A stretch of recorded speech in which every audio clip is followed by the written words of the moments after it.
રાજકોટ ગ્રામ્ય જિલ્લામાં થોડા દિવસ પહેલા જેતપુર સિટી પોલીસ સ્ટેશનમાં અને જામકંડોરણા પોલીસ સ્ટેશનમાં એક હની ટ્રેપની ગેંગ વિરુદ્ધમાં 2 ગુના દાખલ કરવામાં આવ્યા હતા. એમાં છેલ્લી આરોપી પ્રિયંકા ઉર્ફે પીહુ ગોણિયા, આ મૂળ કાલાવાડ જામનગરની રહેવાસી છે અને હાલ આ એજી ચોક પુષ્કરધામ રાજકોટમાં રહે છે.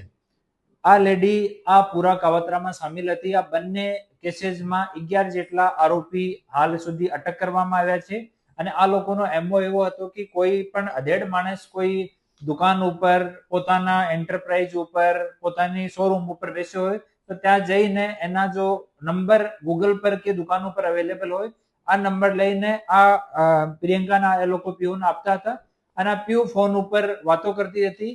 એની વાતોમાં કોઈ ફસાઈ જાય તો પછી બીજી છોકરીને એની સાથે મળવા માટે એ લોકો મોકલતા હોય અને જ્યારે આ માણસ મળવા માટે આવી જાય આ ચક્રવ્યૂહમાં ફસાઈને ત્યારે બીજા 4-5 લોકો જઈને એની સાથે મારકૂટ કરે, બદનામીનો ભય દેખાવે, પોલીસની ધમકી આપે, રેપના ગુનાની ધમકી આપે.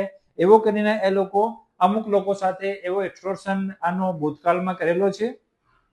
આ બંને ગુનાઓમાં આ આરોપીની ધરપકડ કરવામાં આવી છે અને આ મીડિયાના મારફતે હું અપીલ કરું છું કે એવા કોઈ પણ માણસ એના ભોગ બનેલા હોય તો આપ અમારા કોઈ પણ પોલીસ સ્ટેશનમાં, એસડીપીઓ કચેરીમાં, અમારી કચેરીમાં આવીને સંપર્ક કરો. આપનું નામ એકદમ ગુપ્ત રાખવામાં આવશે અને આ જો એક્સટોર્શન કરવા વાળી ટોળકી છે એના વિરુદ્ધમાં ઓર કડી કાર્યવાહી કરવામાં આપ લોકો અમારી મદદ કરવા માટે સામા આવો.